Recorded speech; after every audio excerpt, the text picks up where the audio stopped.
তো হ্যালো বন্ধুরা, আসসালামু আলাইকুম। এখন থেকে আপনি ফেসবুকে কাজ করা ছেড়ে দেন, কারণ আমি এই এত কিছু কথা বলার আগে এখানে কিন্তু ভাই আমি বলতে আসি নাই যে ভাই আমার ভিডিওটা দেখো, আমি কিভাবে কাজ করতে বলি সেমভাবে তুমি কাজ করো, তুমি কন্টেন্ট মনিটাইজেশন পাবা এবং ফেসবুকে ভাইরাল হবা। এই টাইপের কথা কিন্তু আজকে এখানে বলবো না। তো যারা মনে করছো এই টাইপের কথা বলবো, তারা ভিডিওটা ছেড়ে চলে যেতে পারো। আজকে আমি খোলা আকাশের নিচে আমার স্টুডিও ছেড়ে বা আমার ভিডিও সেটআপ ছেড়ে আমি দুই লাইন কথা বলবো, তোমাদের ভালো লাগতেও পারে নাও লাগতে পারে।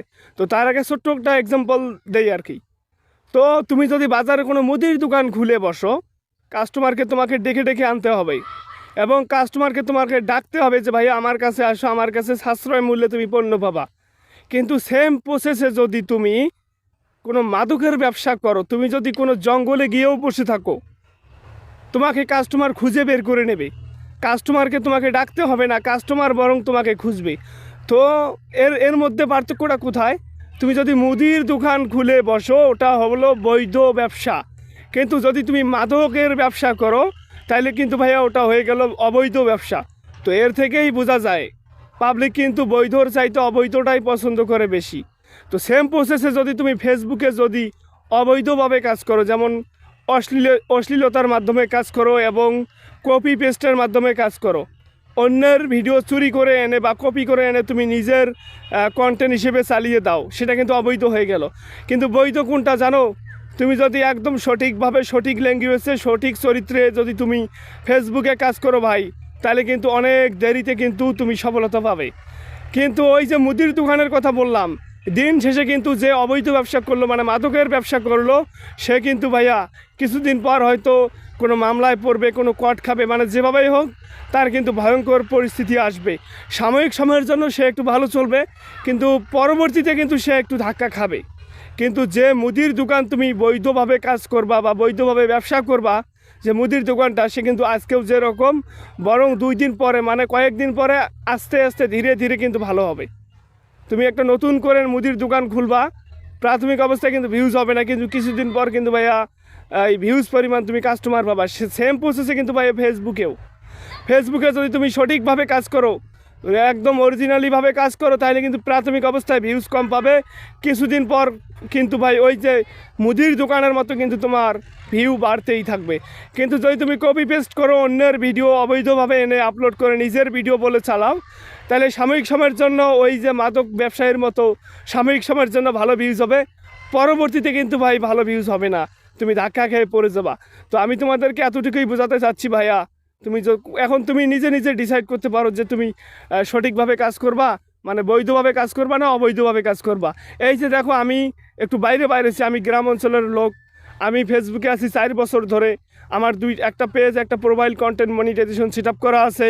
সেজন্য আমি ইউটিউবে চ্যানেল খুলছি, যেহেতু আমি 4 বছর ধরে ফেসবুকে আছি। আর একটা জিনিস যখন আপনিও যদি একটু লং টাইম কোনো জিনিসে আসক্ত থাকেন, আমি আপনাকে একটা কথা বলতেছি, তুমি ফেসবুকে কাজ করতেছো না, 1 বছর পর দেখবা যে তোমারও ফেসবুক সম্পর্কে অনেক ধারণা হয়ে গেছে। কারণ ফেসবুক কীভাবে রুলসগুলো কাজ করতেছে, ফেসবুকের অ্যালগোরিদম কীভাবে কাজ করতেছে, 1 বছর পর তোমারও কিন্তু কঠিন একটা অভিজ্ঞতা হয়ে যাবে। তো সেম প্রসেসে কিন্তু ভাইয়া আমারও, আমি কিন্তু ফেসবুক মাস্টার না, ফেসবুক বিষয়ে কোনো কোর্স করি নাই। এই 4টা বছর ফেসবুকে থাকার কারণে আমার কিছু রিয়েল অথেন্টিক অভিজ্ঞতা হয়ে গেছে। সেই সকল অভিজ্ঞতা থেকে তোমাদের মাঝে আমি ভিডিও দেই, কারণ আমার যেহেতু অভিজ্ঞতা হয়েই গেছে, আমি ফেসবুক সম্পর্কে একটু জেনেই ফেলছি মোটামুটি। সেক্ষেত্রে আমি তোমাদেরকে ধারণা দেই যে ভাইয়া দেখো, আমার কথাগুলো শোনো, আমি কিভাবে বলি, রিয়েল অথেন্টিক কথাগুলো বলি, যদি তোমার কোনো উপকার হয় এবং যদি আমার ইউটিউব চ্যানেলটাতে ভালো পরিমাণ ভিউজ আসে, আমি আর্নিং করতে পারবো। আমি কিন্তু এখানে তোমার সামনে ক্যামেরা দাঁড় করে নিয়ে এই যে খোলা আকাশের নিচে ভিডিও দিচ্ছি, এমনি দিচ্ছি না রে ভাই। ইউটিউবে আমার পরিস্থিতি ভালো হবে, ভিউজ ভালো হবে, ইনকাম আসবে। সেই ক্ষেত্রে যদি ইউটিউবে ইনকাম না থাকতো, তাহলে কিন্তু ভাই দিতাম না, এটা আমিও দিতাম না, কেউ দিত না। তো তাই আমি তোমাদেরকে বলতেছি, তুমি যদি আসলে একজন কন্টেন্ট ক্রিয়েটর হতে চাও, সঠিক পন্থায় কাজ করো, বুঝছো, একদিন না একদিন সফলতা আসবেই। তুমি কখনো অবৈধ পথে যেও না, মানে অশ্লীলতার মধ্যে। তুমি যদি একটা অশ্লীল কন্টেন্ট দাও, আজকে না হয় তোমার 1 মিলিয়ন 2 মিলিয়ন ভিউজ হলো, কালকে হুট করে দেখবা তোমার প্রোফাইল বা পেজ স্ট্রাইক খেয়ে গেছে এবং সাসপেন্ডেড হয়ে গেছে। তো অনেকেই আছে কপি পেস্ট করে, তোমরা দেখো কি, এখন তুমি যদি কপি পেস্ট করতে চাও, তাহলে তুমি মনিটাইজেশন পাবা না এবং তুমি স্পন্সারের মাধ্যমে ইনকাম করতে পারো। যেমন কোনো কিছু শেয়ার করে দিলা, তার থেকে 2000 টাকা নিলা এবং তোমার ওই ভাইরাল মানে কপি পেস্টের প্রোফাইল বা পেজটাতে কোনো অ্যাড করার মতো ভিডিও দিলা, মানে কোনো বিজ্ঞাপনের মতো ভিডিও দিলা, সেই অ্যাডভার্টাইজারের কাছ থেকে তুমি কিছু টাকা নিলা, এইভাবে ইনকাম করতে পারবা। কিন্তু তুমি একটা অর্গানিক কন্টেন্ট মনিটাইজেশনের মতো ইনকাম করতে পারবা না, এটা আমি গ্যারান্টি দিচ্ছি। যদি তোমার নিজের ক্রিয়েটিভিটি না থাকে তাহলে তুমি ইনকাম করতে পারবা না ভাই। এই যে আমি খোলা আকাশের নিচে এসে কথাটা বললাম, তুমি এটা মাথায় রেখো।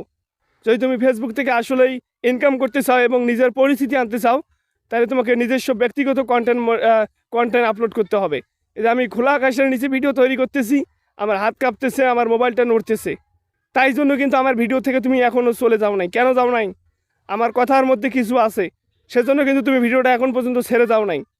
অনেকে বলে ভালো স্মার্টফোন লাগবে, ভালো ক্যামেরা লাগবে, স্ট্যান্ড লাগবে, গিম্বাল লাগবে, মাইক্রোফোন লাগবে। কিছুই লাগে না রে ভাই, আমি শুধু একটা স্মার্টফোন হাতে নিয়ে আমি ভয়েস দিচ্ছি, তাও তুমি আমার ভিডিওটা দেখতেছো। আমার কাছে কোনো মাইক্রোফোনও নাই। মাইক্রোফোন আছে আমার বাসায়, কিন্তু এখন আমি একটু বাইরে আছি বিধায় আমি মাইক্রোফোন ছাড়াই ভিডিও দিচ্ছি, তাও তুমি দেখতেছো। এটাই তোমাকে গেস করতে হবে তুমি কেন আমার ভিডিওটা এতক্ষণ পর্যন্ত দেখতেছো। কারণ আমার কথার মধ্যে কিছু আছে, সেই রকম তোমার কন্টেন্টেও কিছু থাকতে হবে যাতে অডিয়েন্স ধরে রাখে। তো ওকে, আল্লাহ হাফেজ, ভালো থাকবেন, সুস্থ থাকবেন।